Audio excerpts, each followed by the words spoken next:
Today I will tell you one thing which answers the question, what is a Christian fast that you didn't know? Hello students of the Word, it's another day, another Bible study. I hope you're doing well and I hope you'll get some value from this study. So if you are new to this channel, I am Leroy Daley of Blogging About the Word.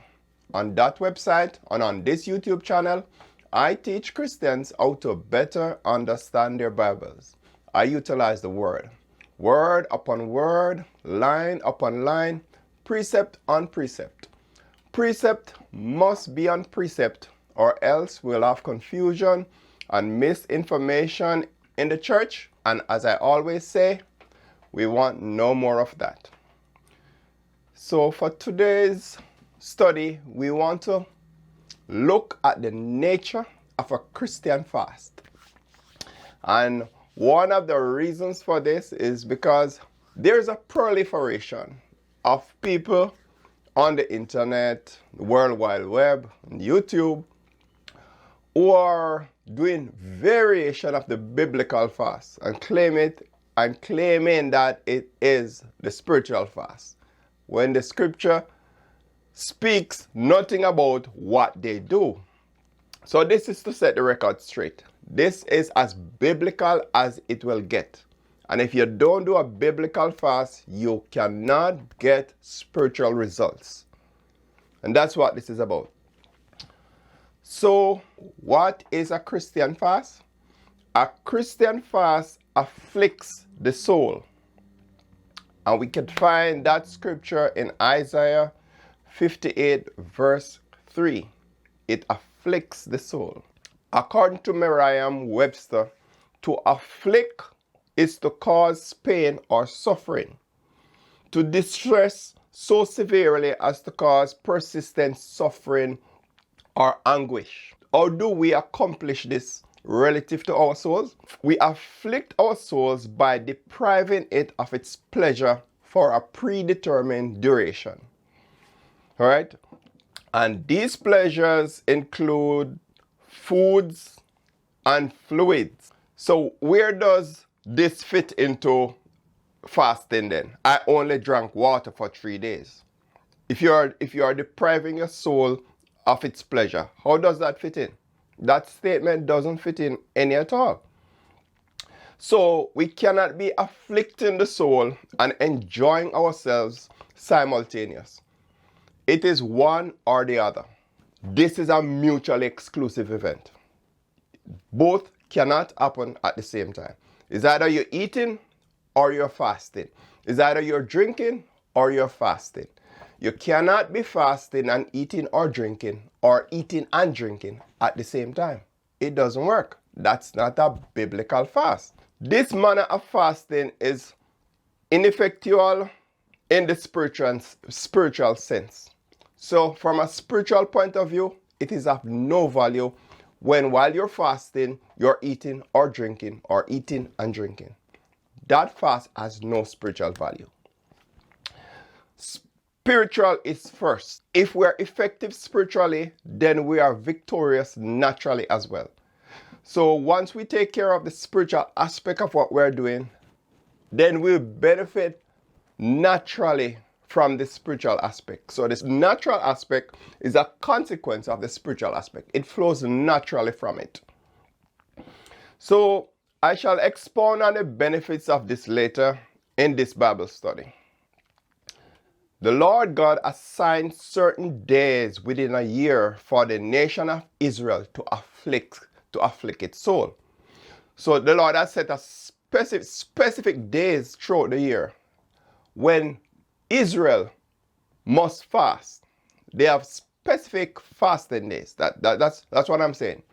And this shall be a statute forever unto you, that in the 7th month, on the 10th day of the month, ye shall afflict your souls and do no work at all, whether it be one of your own country or a stranger that sojourneth among you. Leviticus 16:29. That the Lord instructed Israel, telling them that on the 7th month of the year, on the 10th day, they shall have a fast. Afflict their soul is to have a fast, conduct a fast. Now, the 7th month in the Hebrew calendar is Tishri. I am not sure I'm pronouncing this correctly, but it's Tishri.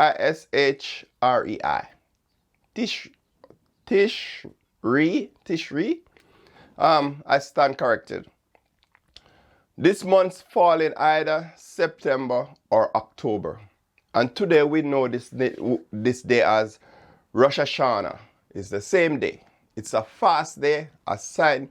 If you notice, especially here in America, in either late September or early October, the Jews have a fast day. Like this year, I think it's October 7th this year, 2022. So the Lord continues, it says, for on that day shall the priest make an atonement for you to cleanse you, that ye may be clean from all your sins before the Lord. Leviticus 16:30. Now it continues, it shall be a Sabbath of rest unto you, and you shall afflict your souls by a statute forever. Leviticus 16:31. So not only is it a fast, but remember it says it's a Sabbath of rest. So while they're fasting, they are resting. So it's not just a fast. You see, that's why while fasting, it's a good thing that you're separated and not devoting time to anything else. But we know sometimes we have to work and fast. But if that's the case, fine. But ideally, while we fast, we shouldn't be doing any other things. We should be separated for the purpose of fasting, like the Jews do. That's how we should do it. Follow them because they are our example. Remember, Christianity flowed out of Judaism, and our Christian leader is a Jewish man. So we are not far apart. On the other hand, the church as a body of believers or as individual has no such commandments. The Lord never instructed the church to fast on any particular day, but he did so for the Jews. If we desire spiritual blessings, then we must fast and we must afflict our souls like the Jews do, because there is no other method to access those benefits that derive from spiritual fasting. There's no other way you can get them. Now, can you see why going on walks and exercise and doing all those things are contrary to the objective of a spiritual fast? They are definitely contrary. Christians who have failed to afflict their souls during fast reap no spiritual benefits. Thus, they experience the same problems all their lives. Sometimes all their generations. The father went to prison, his brother went to prison, his children went to prison. How can you stop those things? Fasting break those generational curses. So the affliction of the soul humbles it. That's why we have to afflict the soul, The affliction of the soul humbles the soul. Therefore, a Christian fast humbles the soul. Scripture says in Psalm 35:13, but as for me, when they were sick, my clothing was sackcloth. I humbled my soul with fasting, and my prayer returned into mine own bosom. This is the Spirit of Christ speaking through David. And the Lord said, I humbled my soul with fasting. So that is the way to humble your soul. Afflict your soul, because the affliction of the soul humbles the soul. This means that I punish my soul with fasting. When I wept and chastened my soul with fasting, that was to my reproach. Psalm 69:10. Chasten means to afflict a penalty on for a fault or a crime. So we're punishing our souls during fasting. That's what we are doing. We are afflicting it. We are chastening our souls. So we chasten our souls by afflicting it, by depriving it of its pleasures. We don't chastise our soul by pampering them. So why do we humble our souls? We humble it because we need to control it. Anytime we need to do something good, kind, helpful, or spiritual, our souls, our spirits resist us. They put up resistance. Even when the thought, just the thought alone, comes into our mind, our soul will resist that thought, will block that thought. If we want to do something good, there's always an hesitation because the soul is resisting. It's that little voice in us which tells us to pray later when we want to pray now, or fast next week when we should be fasting now. You may call this by another name, but a different name doesn't change the nature of it. To be victorious people and Christians, we must silence and control our souls. We must control our souls. He that hath no rule over his own spirit is like a city that is broken down and without walls. Proverbs 25:28. So the scripture is saying, if we cannot control our souls, we are defenseless. We are open to attack. It's like a city without walls. So we need to control our souls. That empowers us. A Christian fast is also a time of mourning. Right through scriptures, you will see whenever fasting is mentioned, mourning is mentioned, weeping is mentioned. And the reference for this is 2 Samuel 1:12 and Nehemiah 1:4. When we are mourning, we are not thinking about eating or drinking. Concerning fasting, what does the Lord expect of us? What is his expectations when we talk about fasting? What does the Lord expect us to do? Joel 2:12 says, therefore also, now saith the Lord, turn ye unto me with all your heart, and with fasting, and with weeping, and with mourning. That is the Lord's expectation of us concerning fasting. Turn to him. How? With fasting and weeping and mourning. And as I told you, the affliction of the soul, that is fasting. Christians don't fast without afflicting the soul. You must afflict your soul as a Christian while you fast, or that is not a Christian fast. So as I told you earlier on, I will tell you about some of the benefits of Christian fasting. When we fast as Christians, the sicknesses and the plagues of the world, they don't impact and affect Christians. For example, we don't suffer from high blood pressure, nor diabetes, nor high cholesterol, nor Alzheimer's. People who fast, Christian fast, they are not afflicted by these things. Why? One, because we are aware of the works of the devil.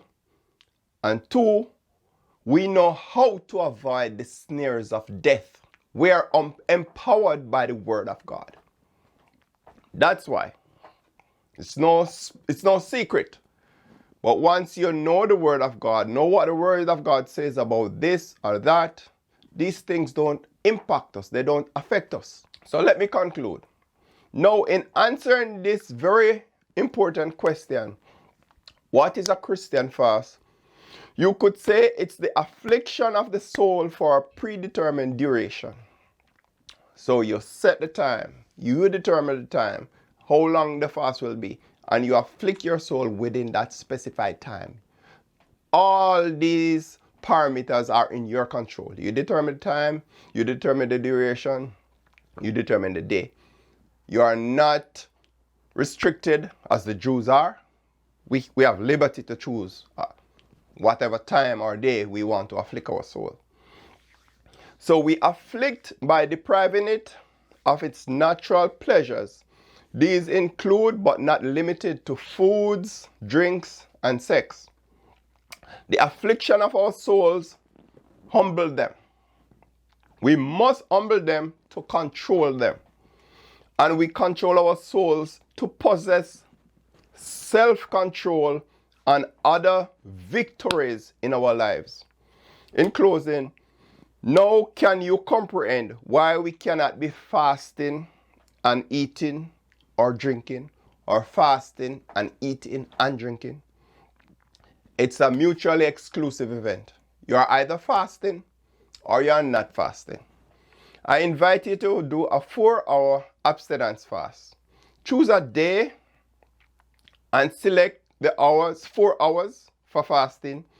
Eat no food and consume no fluid for 4 hours while reading your Bible and praying about a specific problem in your life, something that you want to change.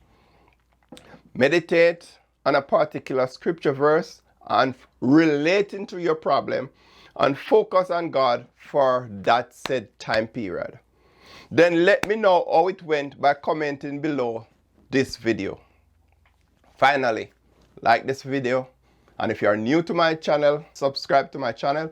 If you want to be notified when I upload new video, I encourage you to hit the bell icon to enable notification.